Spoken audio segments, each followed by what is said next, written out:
Canada. Hello, United States of America. Greetings to all of you here in Panama and all over the planet. My name is Kevin J. Johnston. This is the Kevin J. Johnston Show that runs every Tuesday and Thursday at 9 p.m. Eastern Time right here on freedomreport.ca and facebook.com/ God knows how many. There's 40 plus Facebook pages that we're on tonight. We're on TikTok at Real Kevin J. Johnston. We're on Kick at Kevin J. We're everywhere. We're all over the place because we kind of have to be. And we've got the amazing and astounding and gorgeous. She is kind of hot, isn't she? Lisa Robinson will be joining us in about 30 to 40 minutes. She is on the highway right now. Just gave me a call and said that she will be in the green room shortly to be joining us. I just got to reflect on who Lisa Robinson is for those who do not remember the first 4 times she came on the show. City councilor in the city of Pickering, right next door to Toronto. Pickering is a place that not too many people really care about because it's what you call a satellite city of Toronto. And the city councilors, all of them, except for her, love Black Lives Matter, the terrorist organization that steals money and buys large mansions. That's what BLM stands for. I'm going to tell you this right now. I lived in Harlem. I lived in West Philadelphia. I lived in Biloxi. I lived in Denver. I've lived everywhere where the vast majority of the populace was. Atlanta was another one where it's like 80% Black. I can tell you this. Black people don't like each other enough to form coalitions like what Black Lives Matter really is. And I know this. I have done everything imaginable in reference to Black street culture. I know it inside and out. So for you people who want to call me racist, you know what the answer is, eh? Like the way the Italians say it. There we are. No, I don't care what your opinion is. I'm just telling you that Black Lives Matter is run by very wealthy white people. They have found a couple of Black suckers, like in Toronto, it was Yusra Kogali and her brother Waleed Kogali, the guy that was so terrified when he met me face to face, he ran to the police. Yeah, remember him? I just wanted to say hi. That's all it was. So they found these 2 half-Black idiots and put them in charge of the entire Black Lives Matter movement, but it was funded by rich white folks. Why? To spread left-wing is Black Lives Matter is a left-wing communist terror group. No 2 ways about it. So is Antifa, and so is the Ottawa Communist League and the Toronto Communist, whatever it is. And for all you kids out there who are thinking about joining groups like Black Lives Matter and Antifa, can I just remind all of you what the Hamilton, Ontario Antifa guys did? Would you like me to tell you that story? I'm going to. The initiation is that you have to have sex with a large stuffed animal with the whole group of Antifa freakazoids watching. That's not me telling you this for any reason other than they got caught doing this. That's Hamilton Antifa. You know, the big tough guys that have the Coke bottle glasses and they've got arms this thick and whatnot. Them.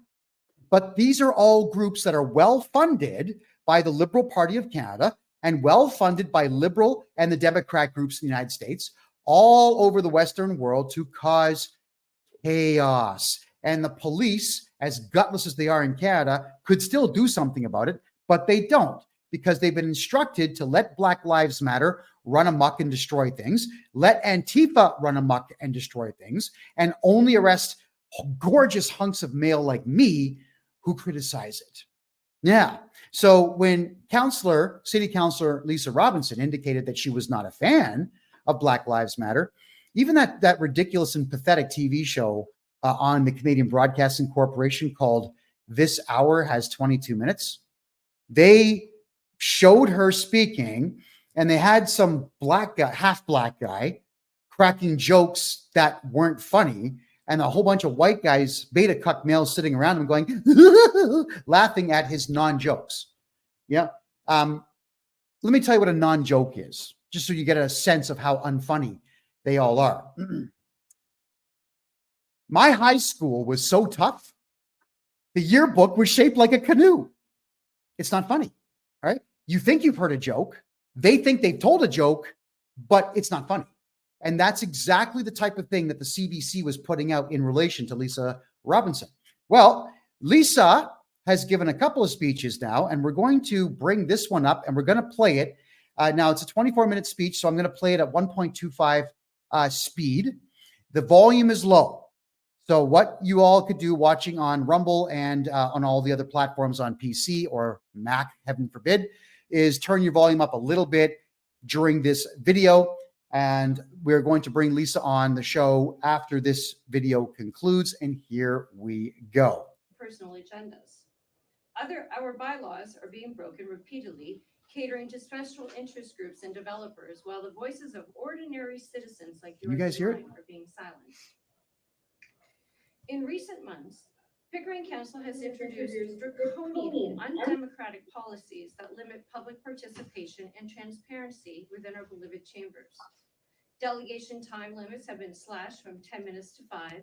The public is no longer allowed to record public meetings, and the media, too, is barred from recording unless given a 2/3 majority of council's approval. Of course. And already, council has shown their true colors by voting against a media whose outlet holds opposing views. Of course. Residents from outside of Pickering, including Durham residents, are prohibited from participating in our meetings unless the topic is approved by 2/3 majority.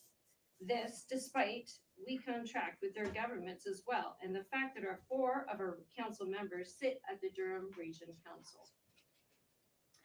Even Pickering residents are now being silenced from speaking openly, freely in our chambers, unless their topic has been scrutinized under a microscope and approval given by a mover and a seconder and 2/3 vote.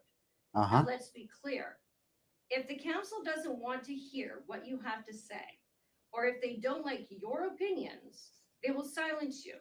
They're effectively forbidding you from having a voice. This is not just a disregard for free speech. It is an outright attack on your right to be heard. Let's talk about the new nebulous trespass policies, what I like to call the hurt feelings bylaw. These draconian rules give the council the power to banish anyone based on flimsy excuses like social media posts, language, their tone of voice, or even what someone might be wearing if it happens to offend someone. Tone of voice. This isn't just a policy. It's a blatant attempt to silence dissent, crush opposing views, and manipulate the narrative to fit their agendas, their views, and to control their narrative. We've seen what looks like an outrageous manipulation in the city's YouTube feeds of our council and committee meetings. There's been time jumps, white noise, and possible signs of audio tampering.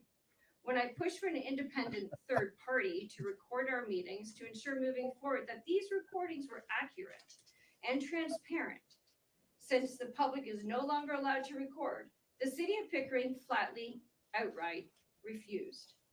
This isn't just poor governance, it's outright tyranny.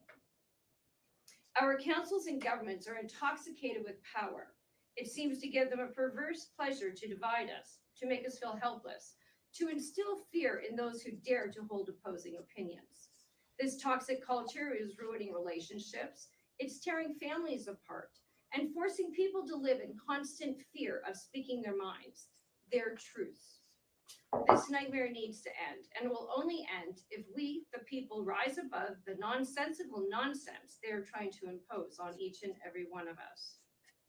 It's absolutely scandalous how taxpayer dollars are being squandered on frivolous spending at every single level of government, while critical needs like providing clean drinking water to our First Nation communities are callously ignored, despite countless failed promises of keeping our duty to consult. As of this past July, 31 First Nations communities remain under long-term drinking water advisories. This is not just a failure, it is a betrayal. We hear endless land acknowledgements, but these are nothing more than empty words, or what I like to say, lip service, when it's not backed by real action. Our First Nations people deserve access to clean, safe drinking water, and it's our solemn duty to push and deliver on the promise, no matter what level of government. But the disgrace doesn't stop there. Our homeless population is increasing, and our food banks are struggling to keep food on the shelves, while our governments and city officials, who are supposed to protect and serve us, are instead taxing us deeper into poverty. Yet their wages and benefits continue to increase, while they sit idly by, letting our most vulnerable citizens suffer in silence. Our government continues to waste taxpayer dollars on lavish perks for elected officials and city staff, sending funds abroad to other countries without addressing the suffering of our own people.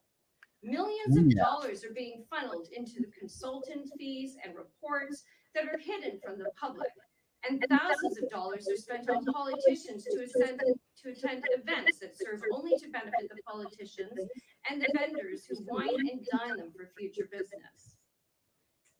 Maybe the premier could put legislation in place that would disallow any elected official and city staff from receiving gifts and benefits from developers, vendors, special interest groups, or anyone lobbying the government. Those asking, business. this is Lisa Robinson, Politicians should be City wearing these Council, lobbyist logos City of on their Pickering in Canada, jackets doing the speaking. to show transparency of who supports them, so people can keep track of how they vote and see where their loyalty lies.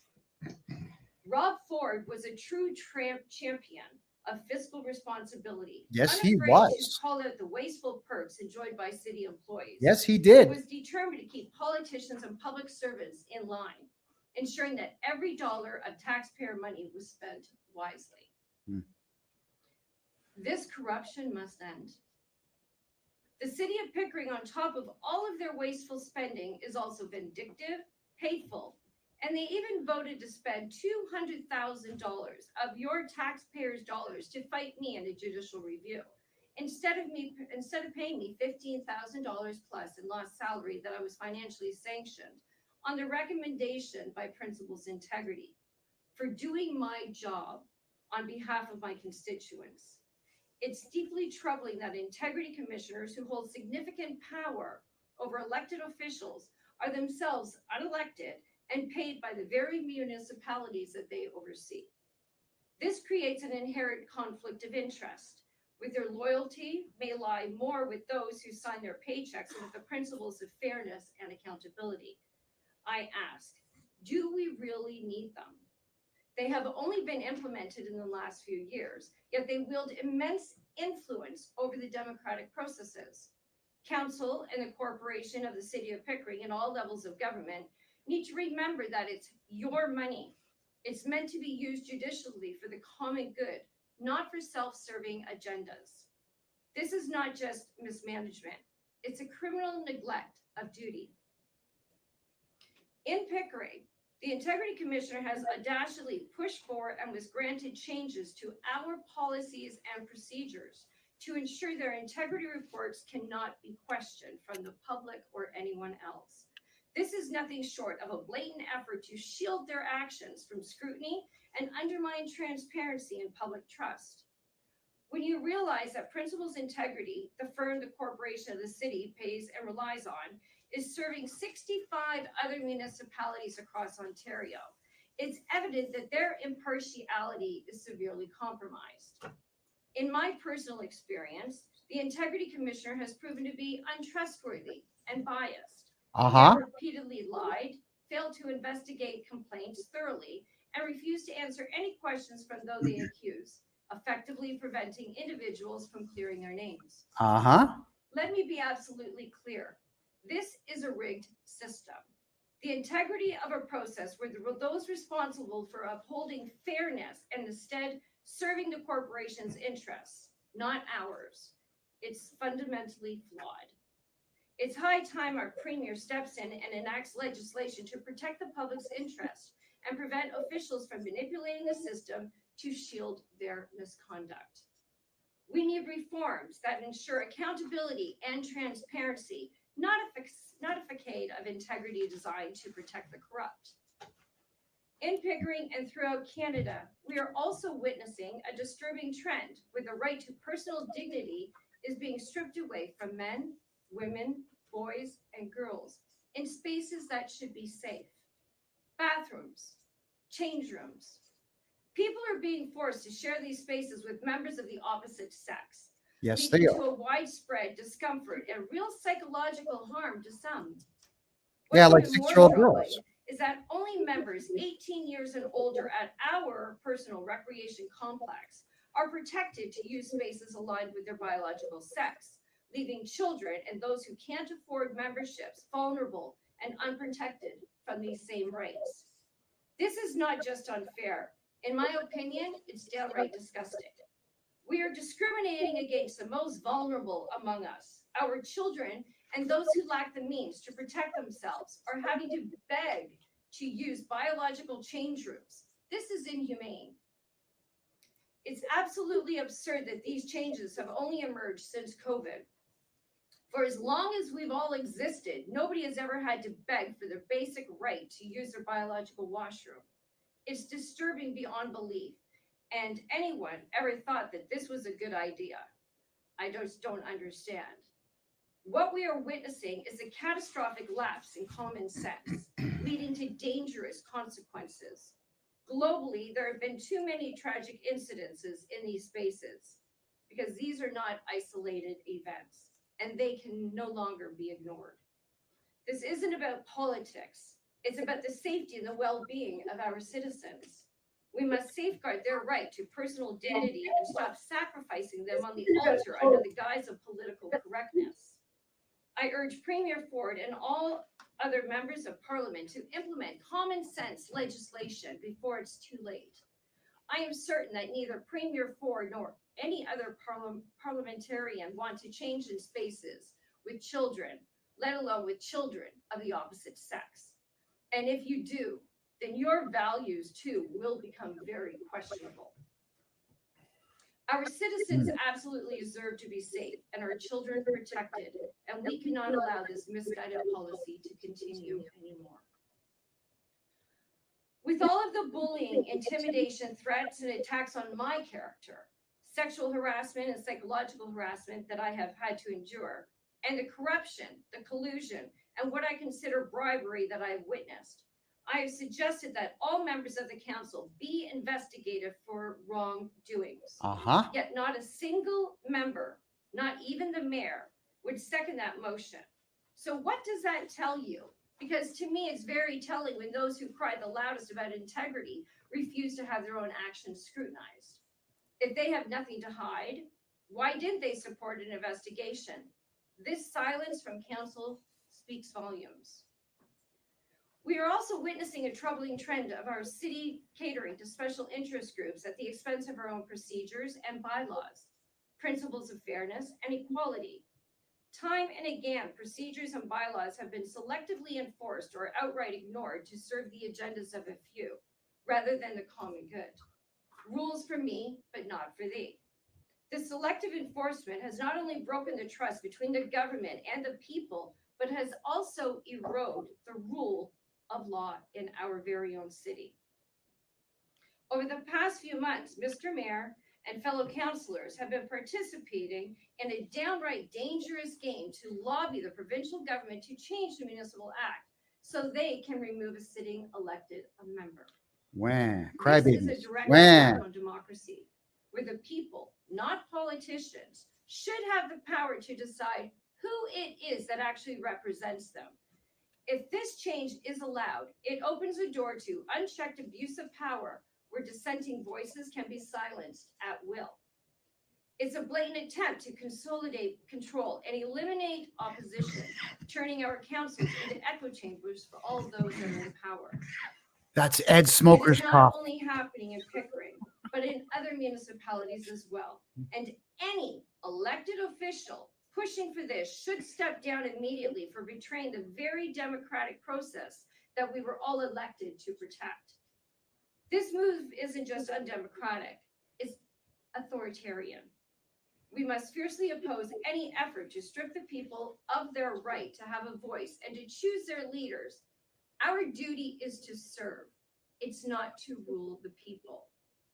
It is also disgraceful to see politicians at all levels of government using name-calling and shameful rhetoric to silence and intimidate those who dare to speak up. These tactics are designed to stop people from expressing their concerns and to create nothing more than an environment of fear. Let me be absolutely clear.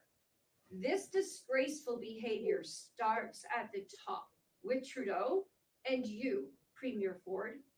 You set the tone, And now my mayor and fellow councilors thinks it's perfectly acceptable to stoop to your level.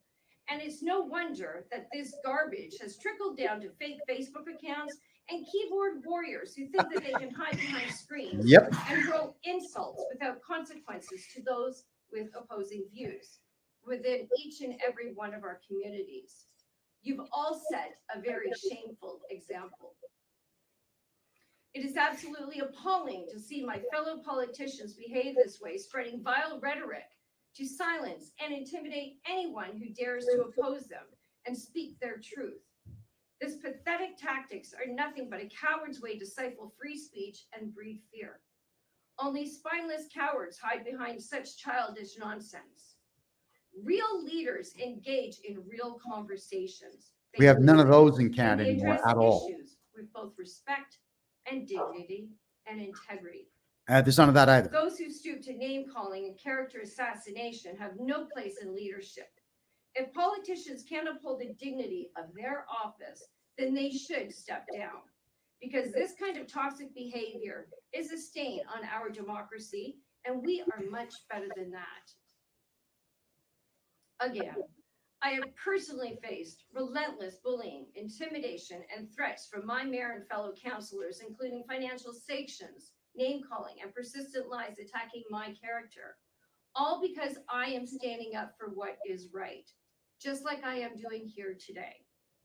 But these are not just attacks on me. They are attacks on the very principles of integrity, honesty, and accountability that should guide all politicians' actions.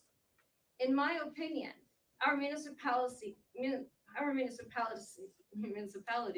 like many others, need to be torn down and they need to be rebuilt, given power back to the people where it rightfully belongs.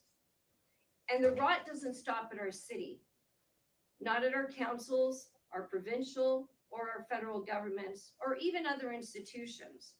Historically, Canada had defamation laws and journalistic standards that aim to prevent the spread of false information. However, with the rise of digital media and the push for sensationalism, these standards have eroded, allowing biased and misleading reports to flourish. The CBC and gets other paid for journalists have become a disgrace, promoting rumors using clickbait titles instead of investigating the truth. They have become another group paid to report certain narratives that fit only their agenda rather than the facts. This is not journalism. It is sensationalism, or if I may be so crude to say, BS. And it's nothing other than a betrayal of the public's trust. I call on Premier Ford again to bring back legislation that demands accurate reporting by all journalists based on facts and hold media accountable for their role in spreading misinformation. I would also like to ask Premier Ford to have a serious conversation with Prime Minister Trudeau about the millions of dollars being funneled into the CBC. Those two can't be serious. This government funding looks more like bribery than support for unbiased journalism.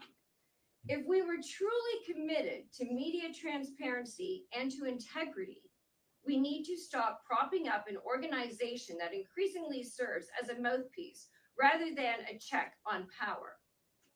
Let's put an end to this questionable financial relationship and restore faith to all of our public institutions.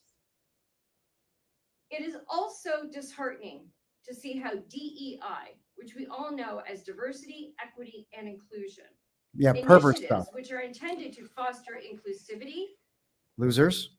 have instead become sources of nothing more than division and exclusion. And making more losers. DEI policies are being banned as they are increasingly recognized for their counterproductive effects, fostering division rather than unity, and indoctrinating individuals to adhere to a specific narrative. In Pickering, DEI is being enforced across all areas of the corporation, By a including the pedophile hiring mayor. process, which is deeply troubling.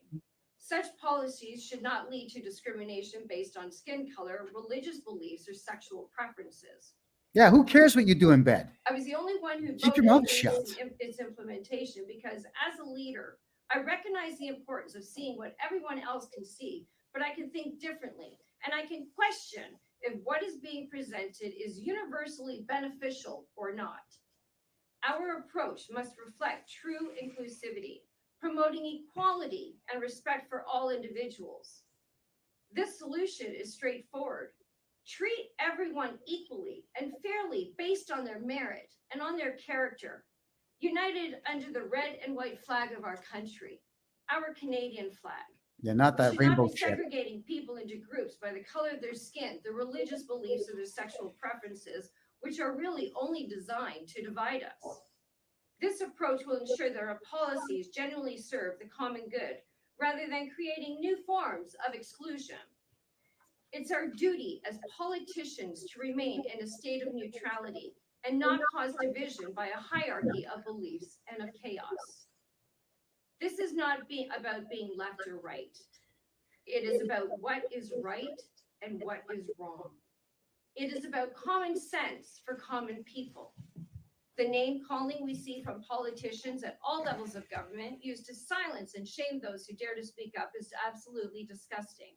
Only cowards, again, hide behind such childish rhetoric, not leaders. That's Those who every engage in it politician should in Canada. apologize, or My they should God. step down, for they are not fit to lead.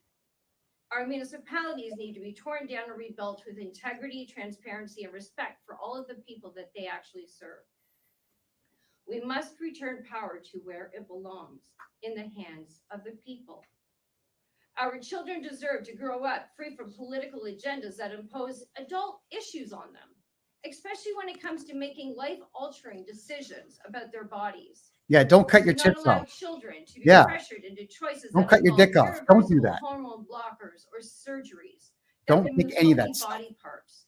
Please. These are decisions with lifelong consequences that no child should be forced to make. Let our children be children. Let them learn to grow in an environment of respect, of dignity, and of safety, where their innocence is preserved and their well-being is prioritized. It's our duty to protect their future, ensuring that they have time and freedom to discover who they are without the weight of adult controversies on their young shoulders. We should be teaching our children that no safe adult will ask them to keep secrets. As for our government claiming transparency and accountability, these have become mere buzzwords, not practices. We are not elected to cater to developers, special interest groups, or to make friends with those with deep pockets, following along with the status quo. Yet we see our leaders doing exactly that, pushing through agendas that benefit the few at the expense of the many. We need to be a government that serves the people, not one that keeps serving itself. We need to be leaders who listen, who act with integrity, and who put the public good above all else. We need to restore transparency, accountability, and trust in our institutions. And we need to That's stand not coming up back. to those bullies, the corrupt officials, and the special interest groups who are trying to take away everyone's rights. That's for you. Okay, I'm gonna This is- pause there because I want to make a comment if I could now. That last message there is that we have to stand up to these bullies, and they're not bullies, they're losers. They're just angry individuals who got picked on when they were young in school, and now it's their turn to pick on people. For those who are on, if you're not on freedomreport.ca, unfortunately on TikTok, you won't see it. But look at these three idiots here. These are three city councilors in the city of Pickering, Ontario. The guy on the right, angry as hell because he's goofy. Look at him. He's got a very weird stature. Yeah, he's tall, but he's got a immense pot belly. There's something wrong with his spine, which makes his stomach stick out further. And he's bald and he can't handle it. Look at him. I mean, in this photograph, his professionally done photograph, they put fake hair on his head. Do you notice how I don't dye my hair or my beard? You guys notice that? I like my gray. I am not ashamed of being 50, almost 53. 2 weeks from now, 53. Not ashamed at all. Then look at the slob in the middle. Remember how I talked about this? You all say, well, gee whiz, Kevin, why do you always have to point out that people are fat? It's because when someone is an immense fat freak, like what you're seeing in the middle of the screen right now, that's that naggy idiot. This is someone that has no self-respect and no self-control. It's difficult, everybody, to have a six-pack and have, perfect muscles and whatnot. That's difficult. Attainable for most, but difficult. However, it's extremely easy to not look like that fat slob in the middle of the screen right now, Nagy, who eats herself almost to death, it would seem. She has a nose ring like, that's what she's got. That's not a leader. Leaders do not look like these three people here. These are three slobs that are walking through life, living cushy lives, I might add, making too much money, which is not even theirs. It's yours. It's the tax dollars out there that they are collecting and that they are spending. So if you're a morbidly obese woman, you should not be in charge of anything. And I have come across way too many morbidly obese women in charge of way too many things. Not-for-profit organizations, political groups, schools, educational centers, adult educational centers, the whole bit. And one thing I can tell you this about fat women, everybody, and I don't give a crap what any of you have to say about this, but they tend to be angry. You know what happens when a really good-looking, fit woman who actually cares about her appearance walks in the room? Bitch, I hate her. They turn to the friggin' Hulk, minus the muscles and the good looks. That's what they turn into. Literally, they are angry as hell because they know they're not respected. If you want to earn respect, first off, lose weight. Go to the gym. Do your very best to not look your age. Just compare my face to Wilford Brimley at the exact same age at 52. He looked 80 at 52. I refuse to look like that because if I'm going to get up on stage and tell you that I know what I'm talking about, I better friggin' look the part. I had better look the part. I cannot be someone whose physical stature you look at and say, what a friggin' slob. Look at that. He ate his kids. Yeah, you're not going to listen to anything I've got to say at that point.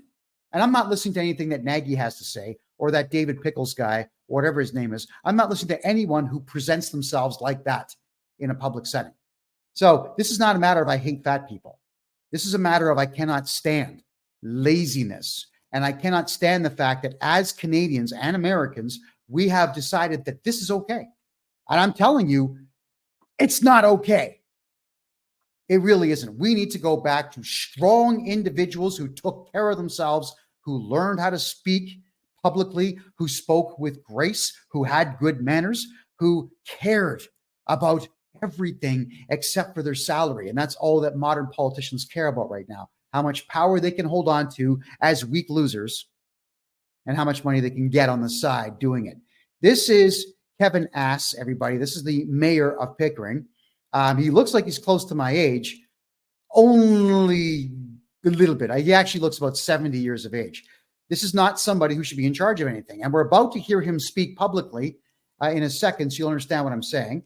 And there is the morbidly obese Mara Nagy, who took her bull nose ring out for this photograph. But the fact that she's in what we would call a nice shirt is the same idea as pouring perfume on a pig. It's pointless. I'm not taking her or the pig out on a date. And I will never be seen in public with them. And I respect neither.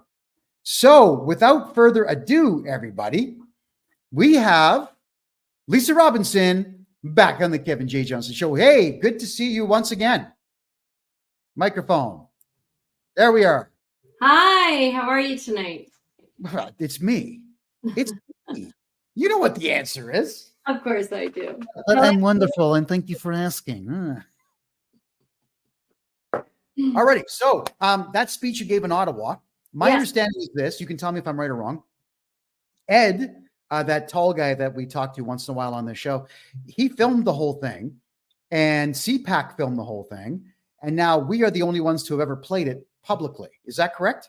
That is correct. For some reason, I got censored with CPAC. I actually called them today. I've been trying to call them over the last couple of days, and I haven't been able to get through. Today, I actually got through to somebody, and I posed the question, but they told me that they would call me back and let me know once they spoke to somebody up in that. Of course they will. I haven't heard anything as of yet, but I'm confident that they will get back to me. They said either by phone or by email, so hopefully I'll know something more tomorrow. But I really hope that they take a look at the video again and they decide that they will post it, because we are missing the first few lines of my speech there. I don't know if anyone noticed, but I did notice. I think Ed was probably pressing the record button at the same time as cigarette mouth. Right. Is that right, Ed? He'll come on and defend himself shortly, I'm sure. Lisa, before we go any further, I got to do this one little thing. Kent Wilds, the owner of Wilds K&M Services, would like to invite you to hire him and his company, the best landscaping and snow removal company in all of southwestern Ontario, serving Kincardine and the greater area.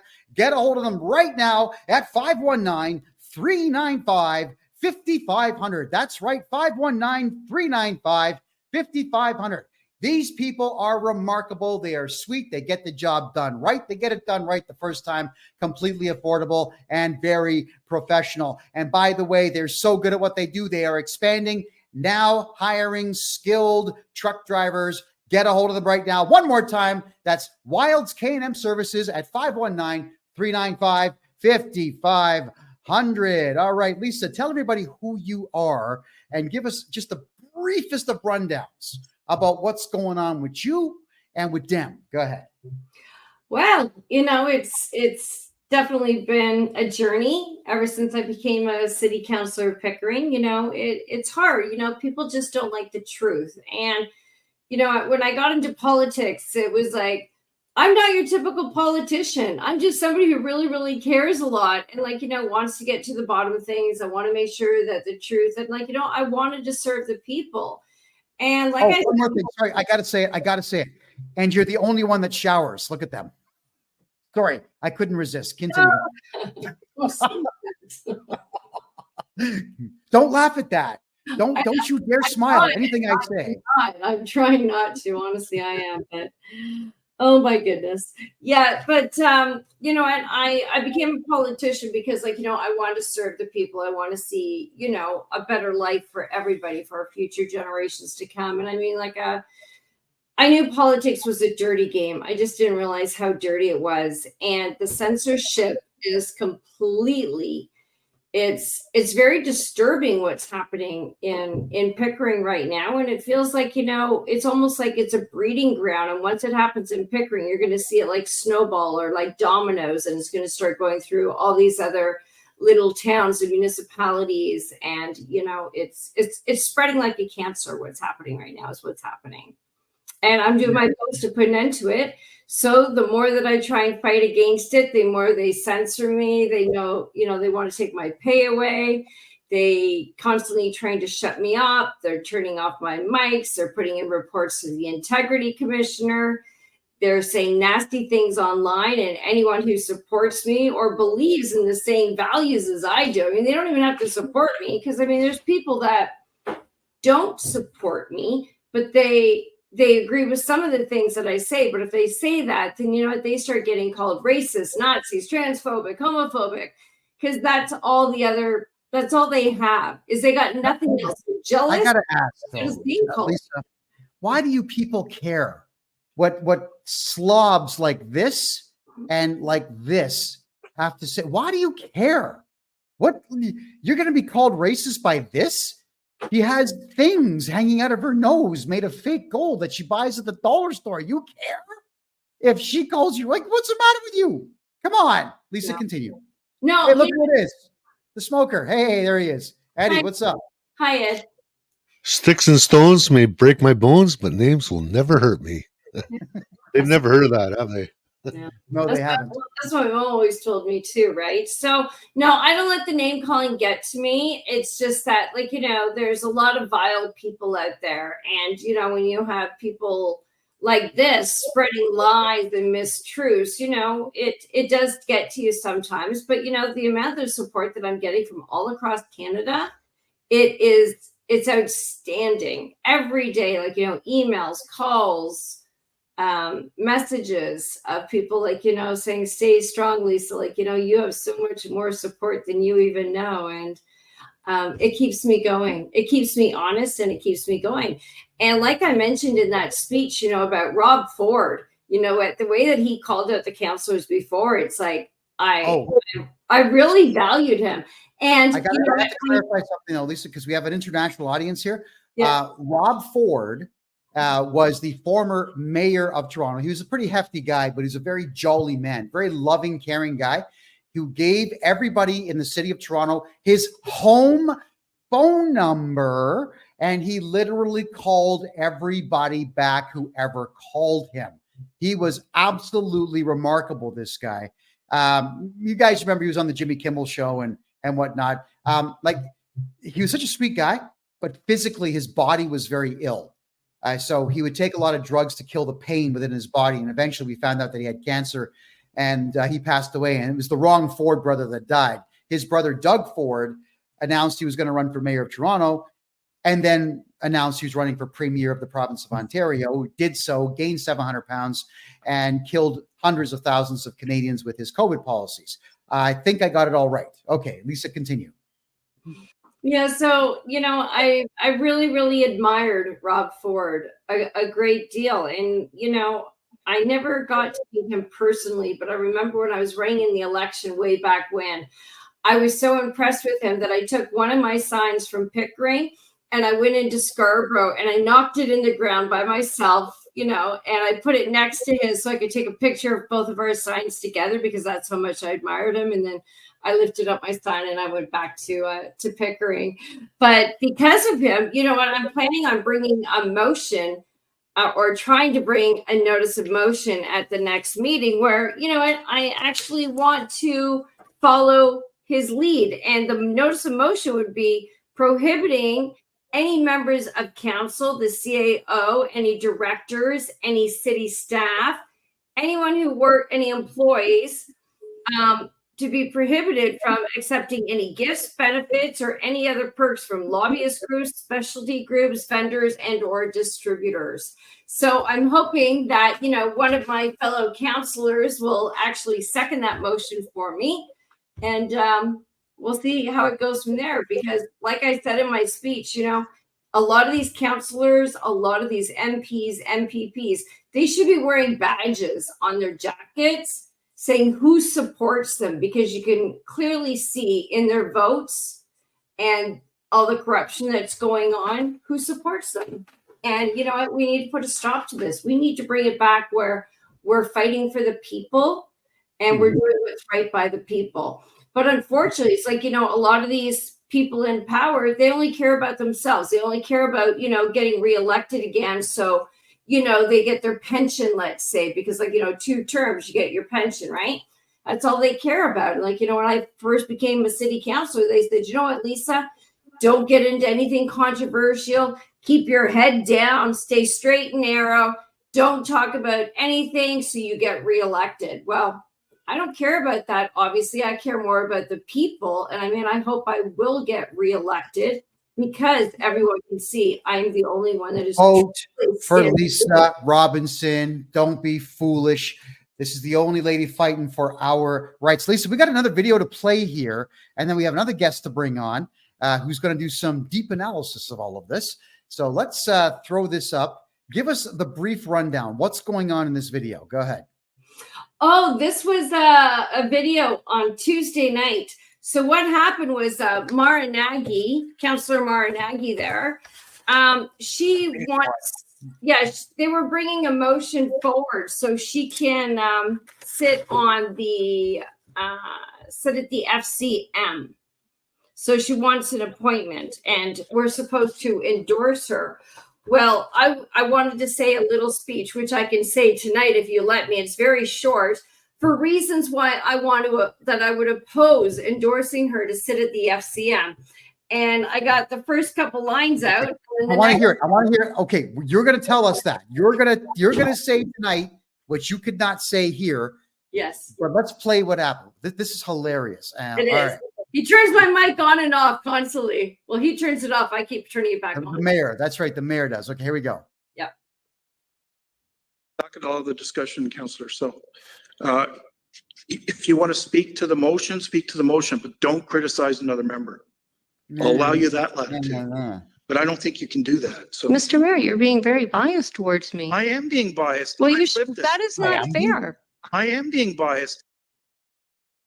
You allow other councillors to speak derogatory language against me and also members of the public. Not cases you bring in here. We don't need the conspiracy theorists. And you will not allow me the same latitude, and you keep on cutting off my mic. That just shows to your biasness. You can challenge the chair if that's. I would like to challenge the chair on this, and I know it's going to go to a vote, but I'm only one person. You're all going to vote against me. You don't get to debate challenges of the chair. You're challenging my ruling. Is there a seconder for the challenge? I challenge There's you no too. second. Of course there isn't. Councillor, you don't have the floor.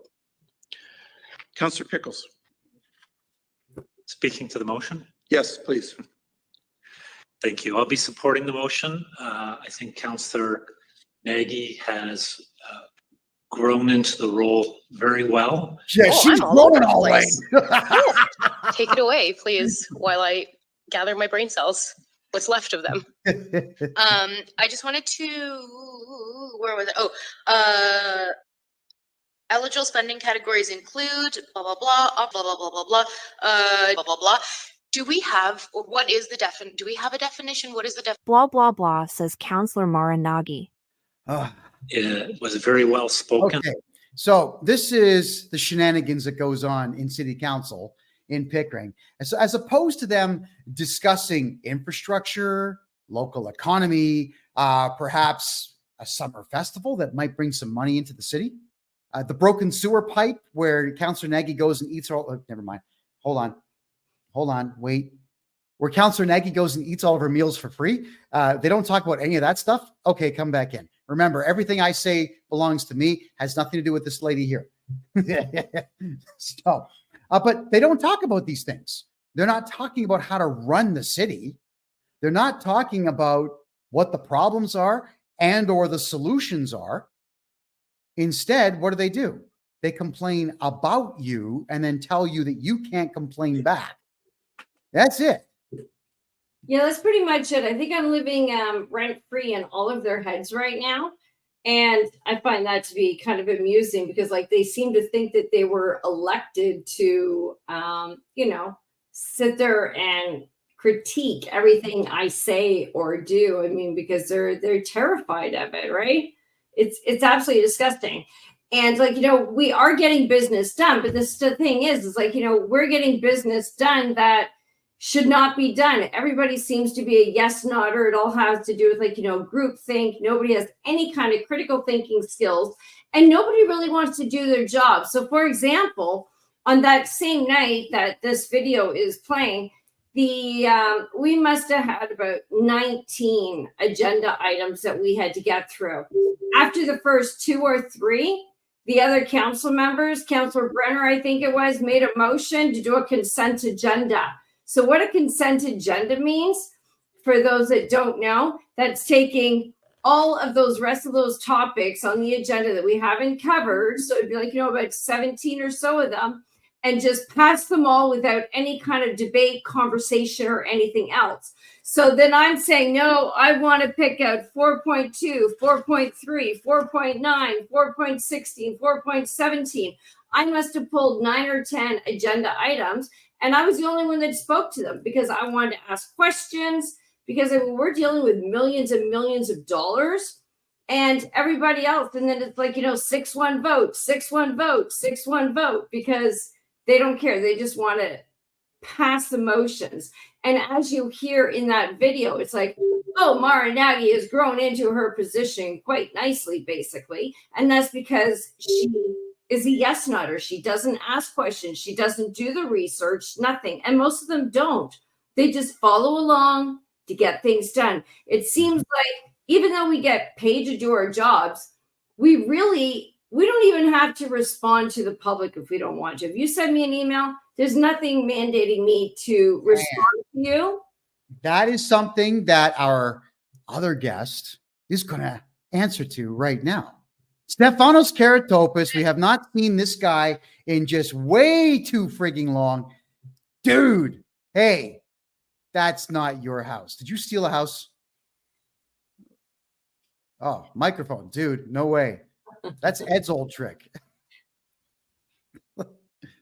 No. Oh, yes. Okay, hold on. Do mine. Here, I'll do some mine. Councillor Nagy.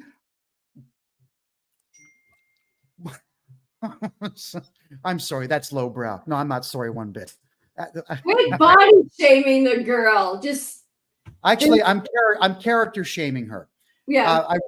I find her, and I find others like her, repugnant beyond reproach. It's just that I'm the only straight, white, middle-aged male who will say these things. It's incredible how so many males out there refuse to be men and state clearly the facts that all of us agree upon. Councillor Nagy, after watching her on CBC, the way that she behaved, especially with a nose ring sticking out of her nose as a city councillor and wearing a strapless dress, I was quite repulsed by everything about it. She just doesn't care. So you see the purple hair in the video? Her hair is bright purple again today. Yeah. Purple again. Yeah, it's purple again. If you could zoom in on that video there from Tuesday night, it's that. Okay. It's all that, but purple. Okay, there you go. That, but purple. Yeah. How? Like, what is? You're not 14. You're not 14. This is a thing that started about 8 or 9 years ago that I really started paying attention to. Is women over 30 dyeing their hair blue and auburn and green. Like, but we're talking bright 1980s ski jacket colors, not real hair colors. And I'm just really trying to understand, what is the message? I don't understand what it is. I don't understand. Aside from the fact that I am a loser, what else could the message possibly be? Yeah. All right, Stefanos, let's try again, bro. You there? How can you hear me? I can. I'm just gonna. Am I a little too loud or what? Hold on. I've got it. I reduced everything down. There you go. All right. Good. So first off, I got to lay my disclaimer. I don't share any of Kevin's views and stuff. What I'm going to express are my own views and from my own experiences. So whatever. And thanks for having me back. And if you Oh yeah? Well, I don't like your face. Oh no. So if you think you got it bad in Pickering, I was a little short notice here, unfortunately, and I got some videos for you to see. If you think you got it bad in Pickering, wait till you get a load of my videos. And we're talking violence. Forget name calling, okay? We're talking violence straight up by municipal councilors in West Lincoln, mayors, arrogance beyond belief. I got all this stuff. It's crazy. And why the government has show about that then? We will. But it's amazing to me that the government, the provincial government, has not done anything to address these issues. But, last night, not last night, Tuesday night, I was at representing probably around 100 people or so in Port Colborne, where council is out of control. They're trying to put, I think it's something like 61,000, 40,000 on 15 farmers to cover 200 and some people and put these costs on them, which the municipality should be, footing the bill. And they admitted during these meetings, to negligence over and over and over again and complete wrongdoing. But hey, that's the way it goes. So that's a developing story. Wayne Fleet down here in Niagara is out of control. They've done a lot of bad stuff there, and they're continuing a big problem. And what it comes down to is, remember with the municipal elections, I think it was 2 elections ago, when they had third-party advertisers until the court struck that down as being unconstitutional. But they were funded, a place called, one of them were A Better Niagara. They were funded by George Soros' son, I believe it was, or George Soros himself, one or the other. And it was all Antifa and Communist Party members that got in there, and they got themselves elected all over the place. Now, I've seen this happen everywhere, and this is what you're facing right now. And these Integrity Commission garbage, I don't know why on earth you are not bringing a constitutional challenge to this and bring a stop to the tribunals or boards, because you should know as well as I do that tribunals and boards are used to circumvent your rights, and they are not based in law. They are based in fairness and procedure. So you should not be challenging this garbage there. You should bring in an application to the Superior Court where you are going to be under law, and you will put a stay of the proceedings and continue that way. That you should. Another thing is that really irks my craw, whatever you want to call it, is this native stuff. You know, native treaties, all that stuff is federal jurisdiction, not municipal. So when it comes down to clean water and all this other garbage, that's federal. That's got nothing to do with municipal. It's out of their own scope of jurisdiction. I don't even know why they're doing this stuff aside of to virtue signal or to push an agenda forward that they have no jurisdiction to push forward to. And what I've been seeing in your case in particular, and I have sent you some messages in your messenger along with the case law from the last time you were on, so you should check it. And there's a lot of stuff going on here. Municipalities hate me because I am a pain in their behind, because I have held them accountable several times. There's news articles out there about them trying to stop people from recording meetings. Do not ever do that, because what they're putting on YouTube is being edited. So you got to have people there recording. They can't stop you.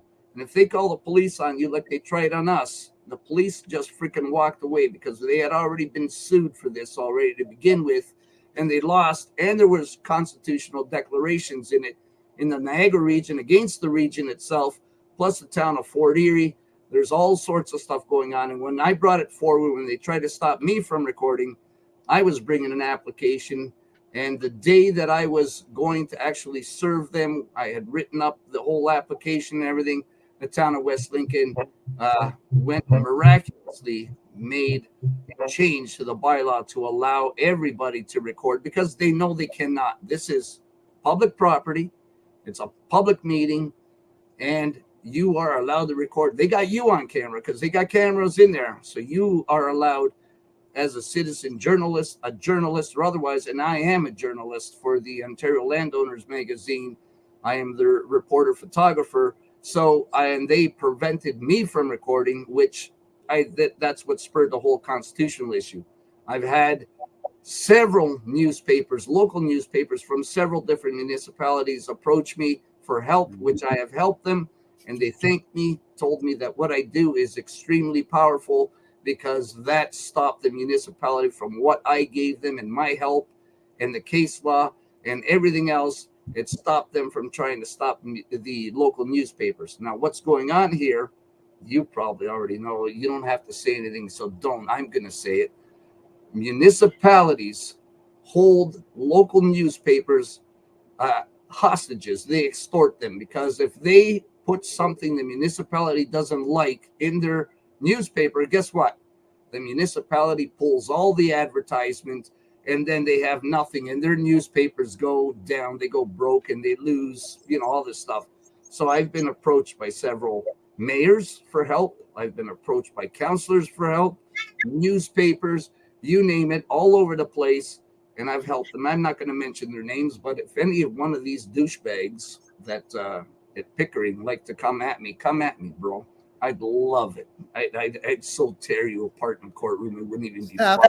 They're not coming after you. I mean, look, when CBC covered the story of me talking about this clown here, they actually left the words Pickering pedophile profile on it. When I've emailed him and the entire city council, and I've carbon copied that email to every newspaper in the country saying, hey, pedophiles, Lisa Robinson's coming back on the show. Would any of you like to rebut? Would any of you like to hear what she's got to say and maybe tell her or me that she's wrong and back it up with facts? And of course, ignored. Well, Kevin, here's a great example. So on Tuesday at this meeting in Port Colborne, one of the degenerate counselors there turned around and started telling the members of the public to shut up, just all out, shut up, the arrogance. West Lincoln, the then mayor, he's not a mayor anymore, thank God, but the then mayor, he was so freaking arrogant. When we were telling him we're going to be cross-examining you on the stand, he was all smiles and great. But look who shit their pants and backed down and made a bylaw to allow everyone. We don't need a bylaw. Section 14.1 of the Municipal Act states what? That a municipality, they cannot interfere with a provincial or federal legislation or instrument of the crown. So they're in deep crap right there off the hop. So if Lisa's doing her job like she is doing and representing her constituents, who the hell is the mayor and council to tell Lisa or anybody else who Lisa's constituents are? They have no jurisdiction to do that. They have no, you need, and you know, either in section, I believe it's section 8 or section 9 of the Municipal Act states that you are recognized. A municipality is recognized as a natural person and that the Constitution applies. I don't know why you're playing their stupid games and playing into their garbage with these boards. Go after them at the Superior Court and bring in a constitutional challenge. You are doing your duty, what you are to do, your free speech, or not even your free speech, but your constituents' speech. They cannot interfere because guess what? It's not a charter challenge. This is in the Constitution. It's outside of the challenge. Outside of the charter. It's not in the charter. Many people think that the charter is our Constitution. It's not. It's just a section in our Constitution. And in our actual Constitution, which is the British North America Act, and on through where the amendments were made 1982, and that's why they call them 1982. So it includes all of it. That anything outside of the charter, they cannot use a notwithstanding clause and simply whisk it away. Canada, in the Constitution, democracy is guaranteed. So when they sit there and stomp on you and interfere with you and your voice, representing your constituents, the charter's not applying there. But the actual Constitution, where democracy is guaranteed, that's where it's applying. That's where you should be hitting them. Steph, you're right. Hold on before anyone speaks. There you go. For everybody out there that wants to help Lisa with that exact challenge that Stefanos is talking about, it's not cheap, guys. Yeah, I know that Canadian lawyers tend to not take these things on pro bono. I'm not sure why that is in Canada, maybe just greed, but it doesn't change the fact that it's still worth the fight. So if you are living in Pickering, Eastern Toronto, Markham, Toronto itself, wherever it might be, the mayor, Kevin Ass, and Nagy and all the other city councilors out there want to strip you of every single right that you are guaranteed, that our forefathers fought and died for. Give, send, go. Give, send, go at the bottom of the page, givesendgo.com/ real easy GB9DP. You know, you realize all those letters sound the same. I have to go phonetic. Golf Bravo 9 Delta Papa. There you go. Give, send, go. Please make sure that you donate to that. Lisa could use your help, but all of Canada could use your help. Don't anyone sit back and think that because Lisa's being picked on, somehow this is good for the country. It's really not good for the country. And for the Canadians out there who recall me getting arrested, not once, not twice, not 3 times, but 22 times, because I was telling you, don't take those needles and don't wear masks. And God, there is just no pandemic at all. When I was telling you all of this stuff, I got arrested and Canadians applauded for that. All right.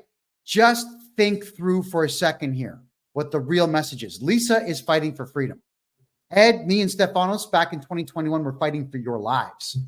So we got to support each other, guys. We have to go to war with Mayor Kevin Ass, who is, as you can see, an absolute coward. And all the city councilors are absolute cowards, completely. Cowards are easily defeated. Ed, what's up? 2 points. Stefanos, if we have a democracy guaranteed in our Constitution, wouldn't that be a way of getting rid of the voting machines and go back to paper ballots? I don't know, Ed. It's a good question, and possibly so. And if there is evidence out there that those machines were used to overthrow certain countries because they could manipulate them, and in Canada, I know when I was running for provincial office, one of my elections, I believe it's when they first brought them in, there was a high school student who sat outside the window of the voting place at the school, and actually hacked the machines and manipulated the vote. So there's a serious problem there.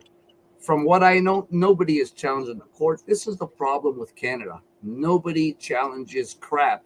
And this is why everybody's rights are slowly being eroded, because it's a slow creep, bit by bit, and they're doing this. What happens?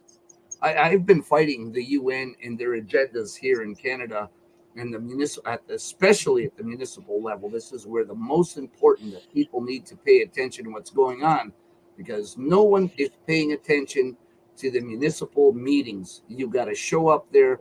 You got to be there all the time, because that Agenda 21 is on the provincial and municipal levels. Agenda 2030 is the federal level. And the time period is 2035 for Agenda 21 to be implemented fully. And this is why we're seeing such tyrannical stuff going on. I've been from probably about the mid 90s in around there fighting this stuff for an extra long time. I have so many crazy videos of the bylaw, municipality, mayors, councils. And like I said, where straight up violence is being used against the people. And well, they were told, don't you dare try to assault me, because if you touch me, I'll exercise my right to self-defense, and you're not going to like it. So and that's what it comes down to, Kevin. Yeah. Okay, so Lisa, here's what I want to do. Lisa, I want you to tell Stefanos what's been directed at you or thrown at you by these nut job counselors and the mayor. And Stefanos, I want to get your commentary on the legality behind it. Go ahead, Lisa. What you mean? How they've been stifling my voice, or the sanctioning, the swearing, the screaming, the yelling. I mean, all of it. Go ahead. Yeah, well, even just today, you know what they said, any of my people that support me, they are Nazis and they're racists. He's openly called residents of Pickering and beyond, you know, things like nutcases over a hot mic. And then when asked to apologize, he basically just apologized that he got caught over a hot mic, not for saying it. He openly calls me racist, transphobic, homophobic. It's nonstop name calling. And of course, the lies. There's so many lies, so much manipulation, you know, the twisting of the narrative, the twisting of my words, you know, to suit their agenda. It's really absolutely disgusting. And it's disgusting that these are the leaders of, like, you know, of our municipalities. Right. So here's what I'm going to suggest. One, you fire off a crap load of defamation lawsuits to the ones calling you Nazi and all this other garbage that they're saying, because clearly there's no evidence to support it. So that's just the intent is there to harm your reputation. So that's the intent part. You know what the tests are for defamation. It clearly meets it. So I would be dropping several lawsuits against whoever it is on council, make them all separate, not as a whole, hold them all accountable individually, turn around, bring the Constitution in. Like I told you, constitutional challenge, Hashem, no, Section 1 does not apply because this is not within the charter. So the notwithstanding clause only applies within the charter, not the rest of the Constitution. So they can't whisk anything away. So I would bring a constitutional challenge on that part of representing your constituents, because it is democracy, and that is how it's done. If these councillors and mayor don't like it, well, tough beans. This is the Constitution, and that's what it's there for. And as far as the other stuff goes, being caught over a hot mic, bullshit, pardon the language, but that's what it comes down to. It doesn't matter if you're caught on a hot mic. You said it. That is a criminal charge. If nobody wants to proceed, so let me tell you, police down here in Niagara are a bunch of criminals, period. And that's been proven over and over again in all the drugs that they've been involved in, drug smuggling, taking weapons out of the evidence lockers and selling them back onto the streets to be used in crimes again. There was a royal inquiry on that, and they were all found guilty on that. Any of that stuff. Mm-hmm. So the police are not going to act because they're regional police. AKA municipal police. So it's the municipality that hires them. They don't want to go against the hand that feeds them. So they will not lay the charge. So I don't know if you reported the beheading part to the police or not, but if they don't bring a private charge, I'll be happy to help you with that. I've done 4 of them. I have no problems, and I've done them against bylaw officers and other various individuals. But if you'd like to do that, I can help you out with that. Not a problem, because that's a death threat straight up, and I'll give you a hand with that. I'll even prosecute the mother effers. I don't have a problem with that. And if the Crown tries to step in, thanks to Stephen Harper making changes to afford political tyrants protections by saying that the Crown can step in and throw them out, which they couldn't before, we'll bring a constitutional challenge to that too, because we all have a right to justice. So that's not a problem either. So I'm in for the long haul. This is what I do. I don't charge anything, obviously, and I have no problems doing all this stuff. These people are not my friends. I don't like them. I don't like any elected official that has tried to do it. And one more thing, CPAC. I imagine that when you did your interview there, it was in Queen's Park. I'm just guessing here. Was it Queen's Park? Ottawa. I was in Ottawa. You were in Ottawa in Parliament. Yeah, in Parliament. Yeah, I was in West Block. Okay, excellent, great. So guess what? So when I had a former MPP, Jack McLaren, the only one who was in office in the provincial legislature, who was a great friend of mine, and who was the only person who was fighting for the people. And Patrick Brown, that little douchebag, turned around and after we had him elected, got him elected. You know, he's a little short prick, and he was hugging me. Oh, Estebanos, thanks for getting, I can't thank you enough for getting me elected. You got one of your shirts. My shirts is the Ontario landowners, private property, back off government. And I want to put it on. Thanks a lot, guys. I drove that little prick around from airport to airport and around to all the places in Niagara region and everything. We flew him around. We got that little prick elected. And as soon as he got elected, he silenced Jack. We knew something was up because Jack always spoke at our gatherings and everything. And all of a sudden, Jack was silent. He wasn't able to speak. You should look it up. And so then what happened, these guys, they use people to get elected, and then they go full-blown tyrant. So we need to really push back against him. We need to hold him accountable. And the only way we're going to hold him accountable is by bringing him into the courts, bringing him to constitutional challenges. Our problem is nobody. And I'll tell you, my challenge with any person that I'm helping out, be it bylaw issues, zoning issues, whatever it might be, you can't get them to act. That's because people, and they know this, people don't want to have problems. They don't want to be tied up in the courts. But guess what? When you don't enforce your rights, you get steamrolled, they get eroded, and then all of a sudden you have no rights. So I'm the kind of a prick who will come in with a sledgehammer. I'm not this guy. You'll hear a lot of people saying, well, you get more bees with honey. No, it doesn't work like that. And they know this. And this is how they operate and screw you over. So I come in with the sledgehammer. It might be a little bit too much, but I'll take the too much than too little or nothing at all. All right. Well, I've been told myself, Stefanos, that I'm an intense guy. I've even had judges tell me, Mr. Johnston's very intense. His facial expressions are actually quite terrifying when he talks on his show. Yeah. So intense is good, man. We need more intensity. You know what intensity means? It means hypermasculinity. We could use a whole lot more of that in the world. Hold on. We have a very lovely lady here. Excuse me, counselor. Yes. Are weak beta cuck males like the ones you work with attractive, or are the hard-hitting, hardcore, big brick S houses with muscles and very masculine attitudes sexy? Which ones are better? Let's hear this. An intelligent woman's about to tell us, guys, if the beta cucks or the alphas are better. We're listening. We definitely need Elvis in the world. Cheers. Yeah. And I'm not listening to this, all right? I'm just cutting myself out of this part. But sorry, Lisa. Listen, so what I wanted to say about Jack was one day when Jack left the PC Party of Ontario and went to the Trillium Party, he had Dave Menzies coming down to do an interview with him from Rebel.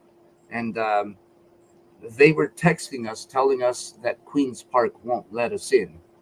And so I went down with Jack and I told the security guard, what the hell's going on here? And they said, well, Queen's Park media said that Rebel media is not allowed in the legislature.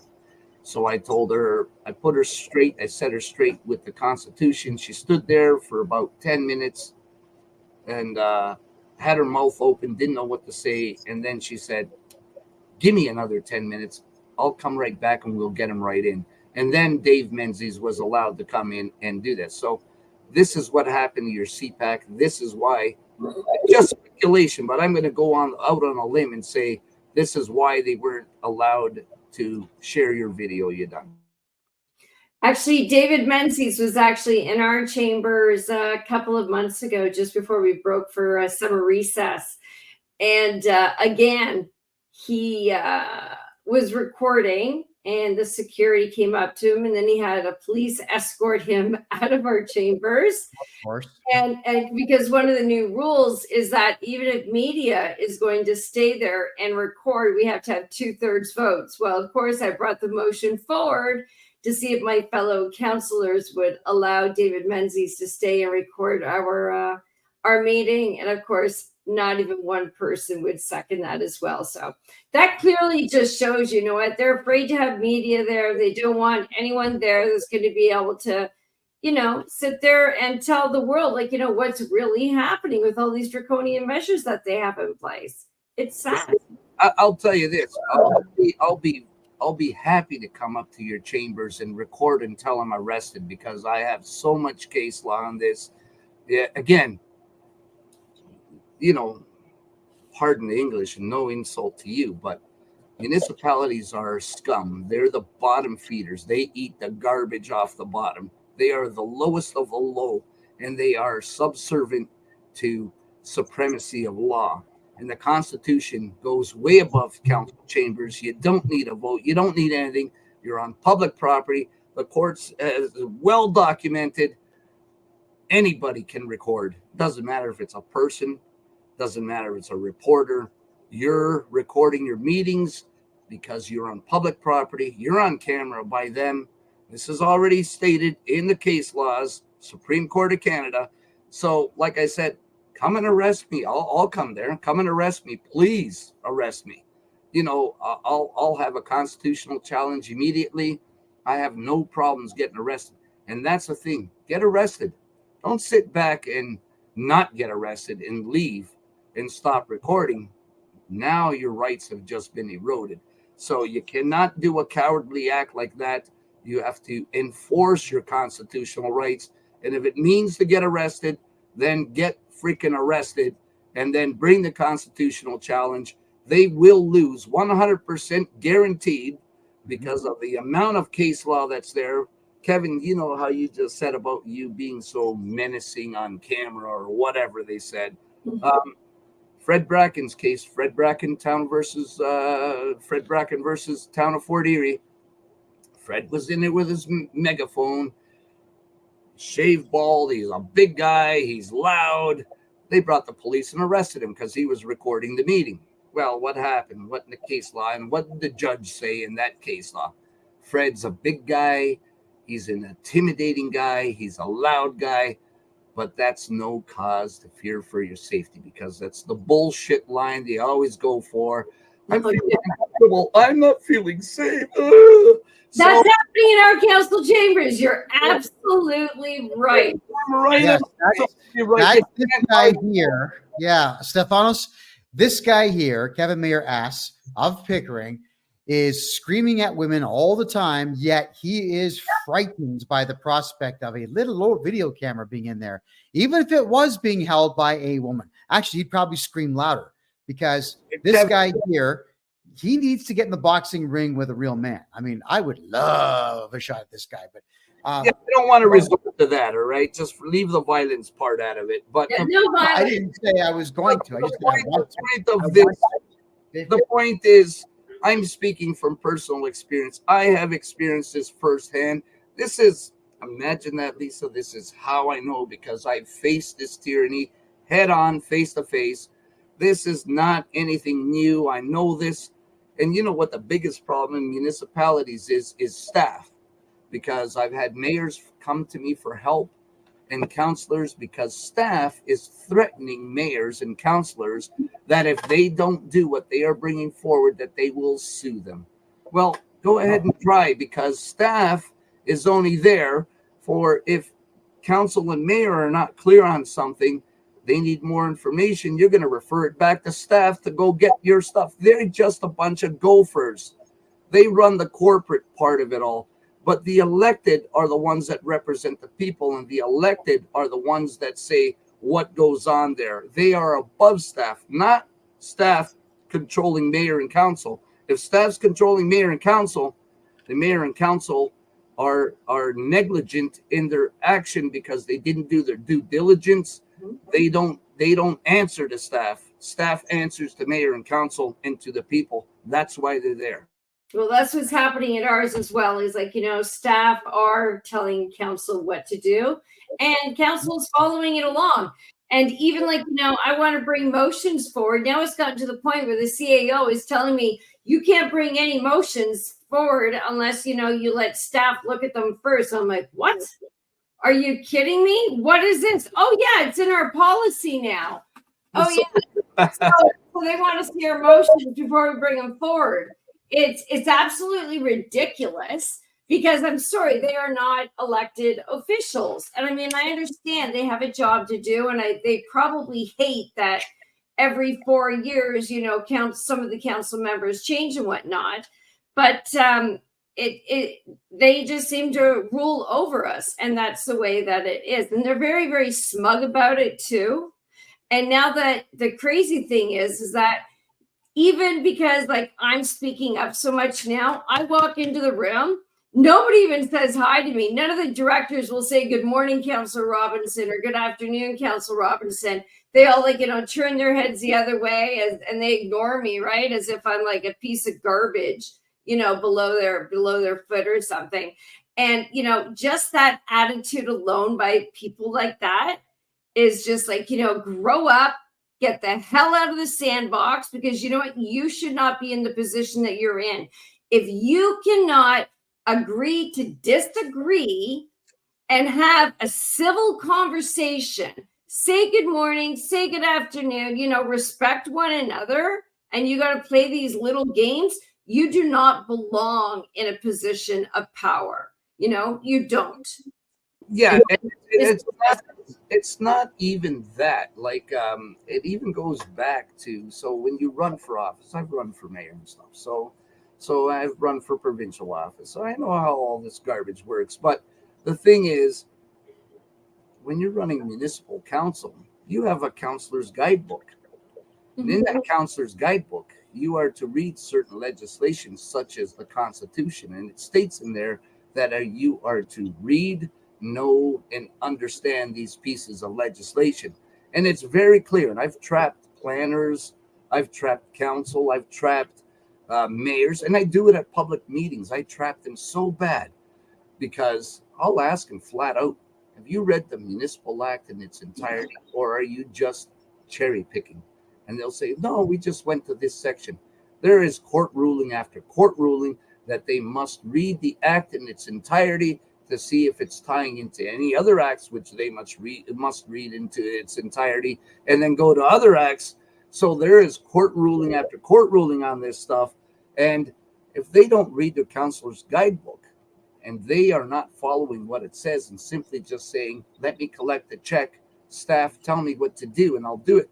Like, I ask people, and this is the biggest in-your-face thing that people do not see. Tell me, why is it that when there is a meeting on something and the agenda is put out, that on the agenda They will say what motion or whatever passes and what fails and what bylaws approved ahead of time when you haven't even had the meeting and had any discussion during the meeting or the meeting even occurred. Why? Because the freaking town clerk is orchestrating everything. It's just a freaking horse and pony show, and this is how it is. Now, if that's not unconstitutional, I don't know what is. Yep. No, absolutely. And like, at the beginning when the mayor and everyone was talking to me, I would get text messages before a meeting saying, you know what, I really want this to pass tonight. And like, I hope you're going to be on board. I'd like to see everybody on board. And, vote in advance, right? They're telling you how to vote. Yeah, that was exactly it. But also, when we were at the AMO in Ottawa 2 weekends ago, it's a big show. There's a lot of vendors there. So I'm out there. And of course, I'm not speaking with my fellow councillors or anything. I'd meet them when we had to meet up with a couple of ministers. But other than that, I was on my own in the show. So as I'm there and I'm talking to all these different vendors, they're all saying, oh, yes, okay, so you're from Pickering, Councillor Robinson. We've been speaking with so-and-so. We have a great relationship with them. And I understand that you're going to be taking this product on, let's say, that we're coming to you. And I'm like, it hasn't even come to council yet. And you're already telling me that, okay, this is like pretty much a sure thing already. And then, it was mind-boggling. I was like, I didn't understand it. And then also every night at the AMO, there were parties to go to that were put on from these vendors. There would be like 6 parties a night, free booze, like free alcohol, free food. And, all of the MPs that were there, well, not all of them, but I mean, a lot of the MPs that were there, a lot of the mayors and a lot of the city staff and a lot of the councillors, they would go out to these free venues, right? And rub arms with these vendors and, build that relationship. So when they come there, it was quite sickening to see. So I went to one of the parties right after the very first night that I was there. I had one drink and I left because I was like, you know what? I'm not playing part of this game. And what I want to know is that with all of that going on, how come nobody fills out a statement of disclosure? You have these vendors and lobbyists sitting there giving you free drinks and free food, but I bet you not anybody has filled out a statement of disclosure for it. I don't. I'm just going to say this. So ICLEI used to be ICLEI in Ontario, and too many people caught on to ICLEI. And then everybody, all the people started putting the pressure on the municipalities to withdraw from ICLEI. That's the UN. That's the United Nations. Everybody knows this. So they started losing all of these memberships. I think it was something along, it could be up as high as 75,000, depending on how big a municipality was for their membership. Then they went and changed their name, and their name is now the Canadian Federation of Municipalities. And hell, guess what? AMO. What's AMO? Is AMO a government organization? No, AMO is a charity.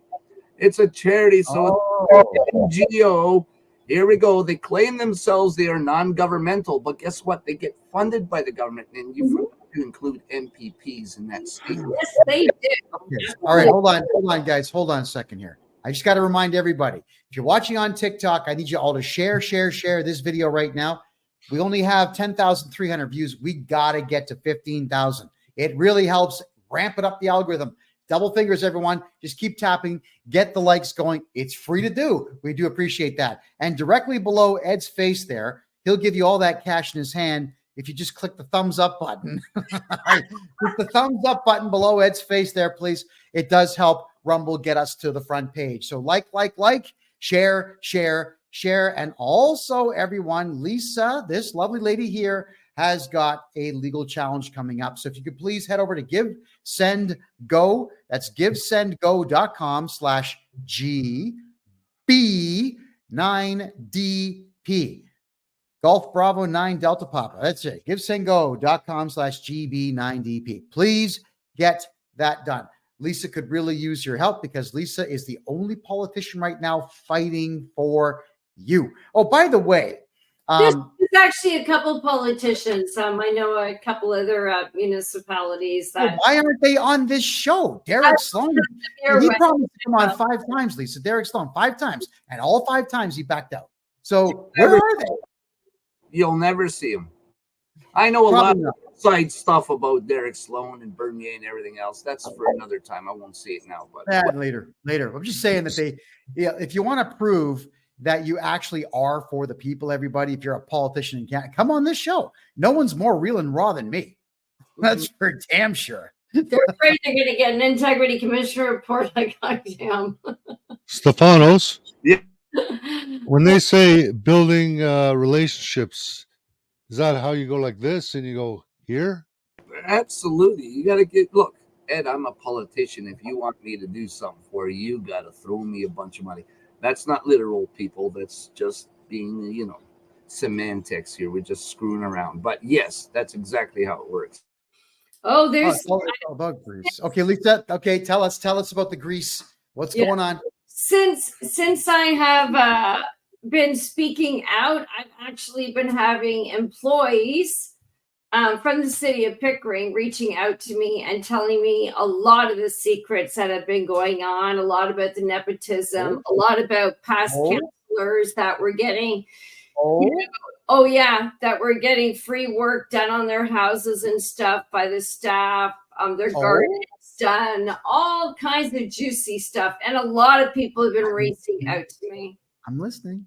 Yeah, there's a lot of it going on. There's even rumors. Well, we all know that they go on free trips and free basketball games, free hockey games, free golf. We get all that. And what they do a lot of times as well is that so they don't get caught, they take the tickets and they give them to somebody else in their family or to friends, right? And then they go with them. So they don't have to write do the disclaimer of their gifts and benefits, right? It's pretty unbelievable. Well, yeah, I totally get that. Oh, yeah. But Lisa, that type of thing, even when I was running for mayor of Mississauga, there were people that would throw cash at me and say, hey, listen, if you win, you're going to give me a deals. That it's a good idea to start throwing cash at absolutely everybody to get everything that they want. And it turns out that almost every politician in Canada is doing it, more so than Latin American countries are doing it. And there's absolutely no punishment for it. Like Canada is very light on white collar crime. So if you want, hey, look, everybody in India and Pakistan who like to steal, come to Canada, run for office, steal money. No one's going to do a thing. No one's going to stop you. Yeah, wow. I don't even have developers reaching out to me anymore to go to lunches or anything. It's crazy, right? Because I do speak the truth. And you know what? It's not that I'm against development. It's just that I don't like the lies that when they come to city council and they try and hide the lies, they only tell you partial truths. So I ask questions and I dig until I get the answer, because I usually don't ask the question unless I actually know the answer to it. And because I do this, it's like nobody wants to take Councillor Robinson to lunch anymore. Nobody wants to give her a ticket to a basketball game or anything, because we are allowed to accept them up to a certain amount, right, per year. But nobody calls me anymore. So if you look at everybody else you see on the lobbyist registry, developer meeting with Councillor Nagy, Councillor Cook, Councillor Pickles, the mayor. You don't see Councillor Robinson anywhere for the longest time. Wow. So that's okay. I can buy my own lunch. Yeah. Well, yes, you can. You got your salary back. So yeah. I pay for my own golf games. I'm happy with that, right? I am. So wait, hold on. Wait. Golfer? What do you shoot per game? I'm a golfer. Yes. And what do you shoot per game? Well, you know what? I'm probably sitting at about an 18 handicap right now because I only got out a few times this year, which is kind of sad. I think I've only had 4 games, maybe 5 games this year, but they've all been 9 holes. I haven't even played a full 18 holes yet this year. I usually shoot about 180, 10 per hole. It's just how it is. Wow. Yeah, there you are. Well, my driver, 3-wood, 7-iron, all go the same distance, all of them. So I just play the whole course with a 7-iron now. I've given up. Okay, 7-iron putter, or from time to time, lacrosse stick. Yeah, and putter. That's it. I'll need like a 300 handicap per hole, all right? So I don't even know, but pretty bad. Some funny things that people don't understand, and you'll find a lot of municipalities, especially rural municipalities, are always against development. But developers love me, and I love development, and they are always upfront with me, and I'm always upfront with them. Now, what people don't understand is you need development, because that expands your tax base, and that money goes to your infrastructure. And if you do not develop at all in any municipality, your property tax rates are going to go skyrocketing through the roof. You're going to have crappy infrastructure. Look at well, that's not always true either. I got to stop you there, Steph. No, but you do need. No, because the reason I'm going to stop you is because, we got a casino here in Pickering, and we get millions of dollars a year, and we actually give $4 million to Durham region out of the goodness of our heart each year. And, with all this new development, that's what they always say. Oh my goodness, we're going to get all this development. Like, it'll be better on your taxes, better on your taxes. No, you should see every single year, our taxes are increasing by so much. That's the biggest problem that we're having here in Pickering, because, once the government gets your money, they're not going to lower it again. So it doesn't matter how many buildings we come in here right now. It's not going to lower our taxes unless somebody actually comes in and says, you know what, we're going to use that, let's say $20 million that we're getting from the casino. Stop giving $4 million to Durham region too, out of the goodness of our hearts, and give that money as a rebate to the constituents. That's the only way their property taxes are going to go down. Because that is going to go up, up, up. It's not going to stop. I'll agree with you there, but not every municipality has a casino. So it's going to be through tax base and through development. And when it comes down to you have a lot of development in your area and your taxes don't go up and they go up instead, that comes down to a corrupt mayor and council. Exactly. That comes, I don't disagree with you on that. You're absolutely correct. But what I'm saying is legit.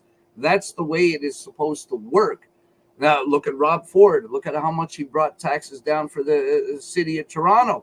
So, it didn't go up, up, up until Rob was gone. Now, look, it's up, up, up. And that's also, especially in rural area right now, that's because the municipalities are following the Agenda 21 municipal primers from the United Nations of smart growth to stop development. And what do they call that? Urban sprawl, right? So there's that, right? So development, and they want intensification, smart growth, all this bull crap. And that is because of the United Nations. All of this, the UN, our MPs, our MPP, right, and the United Nations, all that is interference, foreign interference in Canada. And we have the CSIS report on that. Our association does. We are working with them to expose this and bring it forward. So there may be help on the horizon coming because they are seriously taking a serious look at this. I can't go into the extent of it, obviously, because I'm not allowed to, but this is something that's being looked into, and it's going to be coming forward at some point in time. Who knows when that will be, but we are working with them to expose this and stop this foreign interference that's going on in Canada right now. And that's why your property tax goes up. So when you stop me and say it's not true, it's true. It's just who is in power at the time. And when you have casinos like we do in Niagara Falls, and the casinos vacuum up all the money from everyone, they take the $5, $10, $20, $50 slot machines out, and they put you all pennies and nickel slot machines in, because now they need to vacuum up what's left, and they literally bust the seniors into the casinos, and they make it look like, oh, it's just 5 cents or just a penny. But look, you're playing 5, 10, 20 lines, so it ends up coming up even more than $1 slot machine that you're throwing each time you're going on the max. Because if you don't bet the max, you don't get the jackpot. But I'm not going to give everyone a casino lesson here. But that's just the way it is. It is a corruption at the core, and it starts at the head from mayor and council and everybody else who's corrupt. Instead of lowering your property tax, they're raising it because they're following a foreign, unelected body of bureaucrats, Marxist bureaucrats, must I say, known as the UN. They're following their municipal primer, and they are trying to force people off their land, to lose their lands so they can take it. There's only 13 point something % that is in private ownership of land in Canada.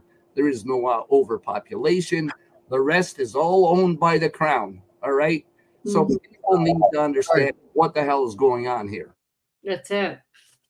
All right, Steph, give us a second here. So, Lisa, everything that Stephanos is talking about here has everything in the world to do with the fact that you are the only city councillor in the city of Pickering, right next door of Toronto, who comes out and just tells the truth from a common sense standpoint. Yet, you're the only one that gets screamed at by the mayor. You're the only one whose microphone gets shut off when you're trying to speak in city council. And on top of all that, the gutless staff, the mayor and the rest of the city councilors are trying to have a new law written specifically to have you thrown out. So really, I got to get your take on the types of people that they are. Because my opinion, you know what my opinion is. I told you I refrain from being as callous as I'm capable of in reference to them. But I want to get your take on this because you work with these people every day. Now, what is it about them that leads them down the pathway of behaving like this? Please, I got to hear this. I think it's just basically corruption. I mean, there's nothing else. You know what? They've had a taste of, of people doing things for them, and they like it, and that's a tough thing, especially for, someone for like Mara, who's young, and all of a sudden, like, she gets to go to hockey games and basketball games and take her all you can eat buffets and take her new husband with her. It's thrilling for some people, right? It's easy to corrupt somebody if you're a coward and you don't know the difference between right and wrong, then you're easily corrupted. And that's exactly what's happening. It's sad, and she talks about, oh my goodness, we need no more cricket pitches in Pickering. Why? Well, because her new husband, he plays cricket. It's like, so this has nothing to do with the people. This has to do with her husband. And, you see that with all of the counselors. They do something that, is going to benefit them or benefit their family. And, then they get the developers to back them up. They get the money for this, that, and the other, just so they can turn around, pat themselves on the back for helping their own family and friends. Nothing about the people. The people are like sitting here, they're upset. Like, we've actually had people crying in our council chambers because, like, they're going to put these big developments behind their house and they're going to lose the sunshine in the backyards, or, they're going to have people looking down. They're going to have no more privacy. They're literally crying while they're sitting there at council, and council's sitting there like the mayor. He's watching a goddamn baseball game or a hockey game or something on his cell phone. And I mean, we've even seen that because he's openly said that in a meeting while we're talking about millions of dollars. Oh, sorry, I was just watching the game. It's like, they don't care. They don't care. If it doesn't have anything to do with them, they just don't care. And it's sad that this is happening. And then, then they want to push people and have like Councillor Nagy sit at the FCM, just like what Stephanos was just saying, right? It's a horrible thing. And saying, oh my goodness, you've grown into your position. Yeah, you've grown into your position of being a yes nodder, not having any kind of critical thinking skills whatsoever. It's just completely group think. And that's what it comes down to. So in saying that, I don't know if I have a minute that I can just read quickly what I want to say. You were going to make a speech in city council and you were forbidden from doing so. Go. You're up. In fact, you get the whole screen. It's very quickly. So it was, I strongly oppose the endorsement of Councillor Marinagi for any appointment to the Federation of the Canadian Municipalities, which is called the FCM, standing committees, working groups, or forums. Councillor Nagy has repeatedly demonstrated behavior that undermines the very principles of democracy. Her active push to amend the Municipal Act, seeking to grant councillors the power to remove elected officials, represents a direct attack on the democratic process. This proposal aims to strip the people of their fundamental right to choose and remove their representatives, thereby eroding public trust in our democratic institutions. Moreover, Councillor Nagy's track record reveals a troubling pattern of unethical behavior. She has consistently shown a willingness to represent only special interest groups, neglecting the diverse needs and voices of the broader community. This selective representation is unacceptable for someone seeking higher responsibilities, and it is clear indication that she does not prioritize the interests of all citizens. Her frequent misrepresentation of facts and spreading of misinformation further undermines her credibility. Endorsing Councillor Nagy would be tantamount to endorsing dishonesty, which stands in direct opposition to the values of transparency and accountability that we as politicians must uphold. Furthermore, her divisive leadership style has fostered an environment of exclusion rather than unity. By focusing on special interest groups at the expense of the wider community, Councillor Nagy has proven that she is not committed to representing all constituents fairly and justly. For these reasons, I cannot support the endorsement of Councillor Marinagi for any role within the FCM. Doing so would be detrimental to the values of democracy, ethical governments, and fair representation that we should all strive to protect as politicians. Okay, well, commendable. I love it. And this is something that you were not allowed to say in City Council with with Councillor Nagy present, or anyone else for that matter. No, as soon as I said the word undemocratic, my mic was getting shut off. We were having this little battle back and forth. Turn it on. By this guy here. Turn it off. Yeah. Yeah, by this guy here, everybody. The guy who can't wait to make it so that naked men will be in a change room with your children. That's the guy, everyone. I just don't understand. All of council doesn't care about that. They do not care. And then they make up excuses saying, well, the doors, everybody has their own cubby. It's like, no, I can fit halfway under the doors. I can climb over the doors. So how easy is it for somebody who's smaller than me? And I mean, I'm small, but there's a lot of people smaller than me, like teenagers or whatnot, that can go right under the doors and do whatever they want. I mean, it's absolutely disgusting. We've had so many emails of women being disgusted that their child is in there and seeing the back ass of a man, which has happened. We've had a man open up a door on a 12-year-old girl while she's going to the bathroom. Now, that was probably a mistake, but you know what? That poor man then had the police called on him for a mistake. I've had men sitting there sending me emails and calling me directly and saying, Councillor Robinson, I'm a grown man. I do not want to be changing in the same room as a little girl. You're damn right. I don't either. So it's not only the women that are, really, really uncomfortable with this. It's grown men because, like I said, a man opened up a door on a 12-year-old child. And now, the police have to go and find out who he is. That is absolutely disgusting. And of course, what happens? Rumor mill always happens, right? So. Yeah, well, that's definitely the Canadian way is rumor mill. Nobody ever looks at anything. They look at nothing objectively at all. So.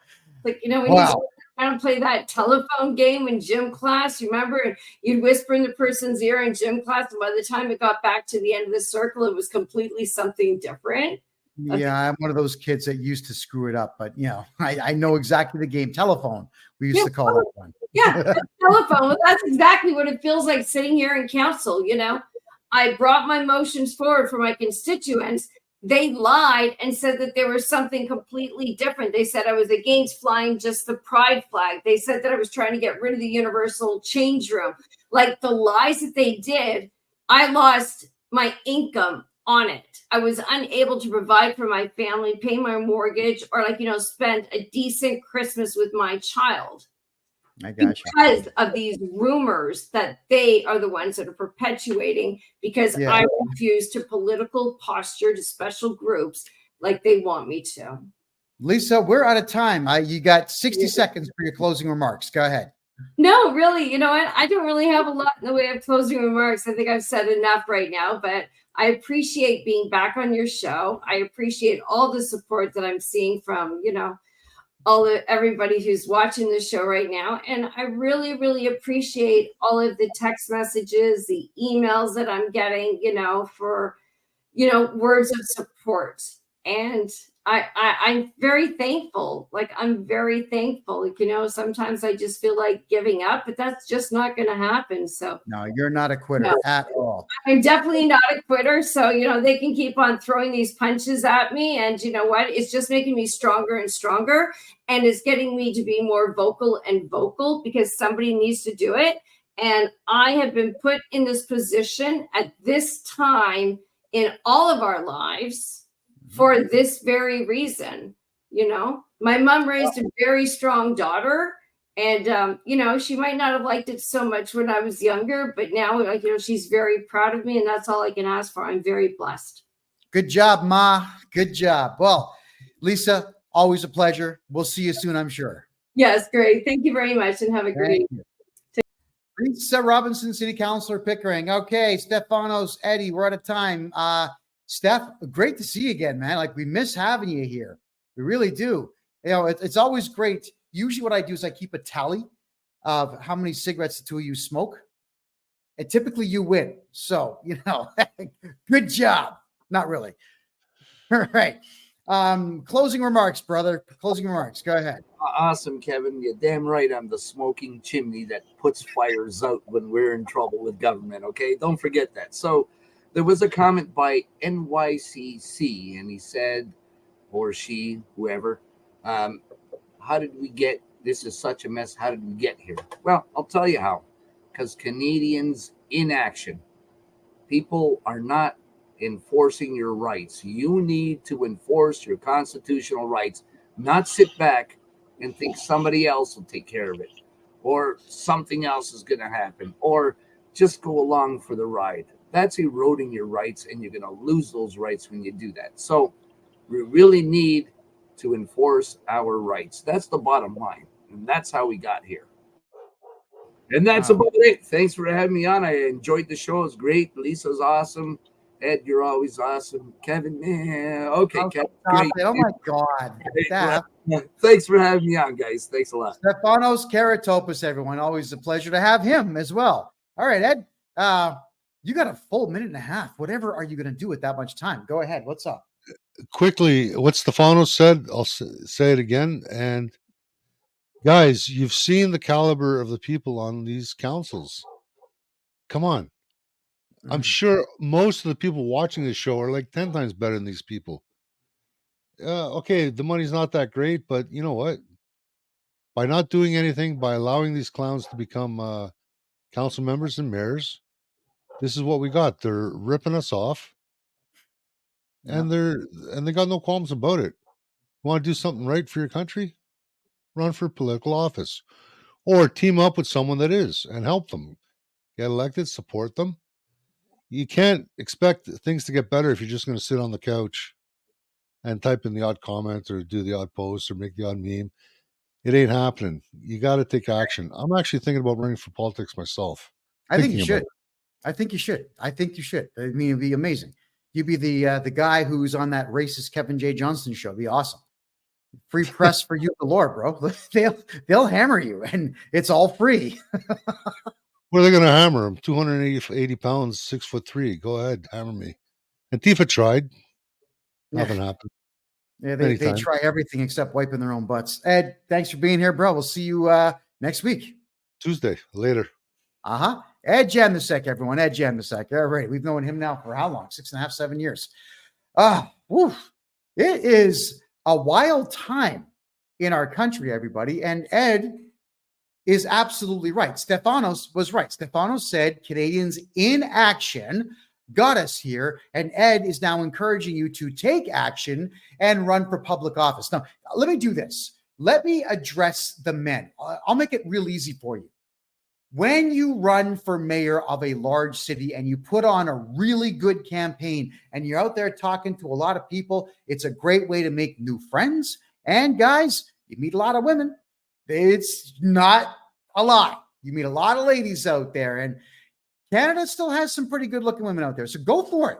Meet new friends, meet new business partners, meet a new lover. You never know. But whatever it is, expand your horizons and take a chance, man. What are you sitting at home for? Watching the Maple Leafs lose again?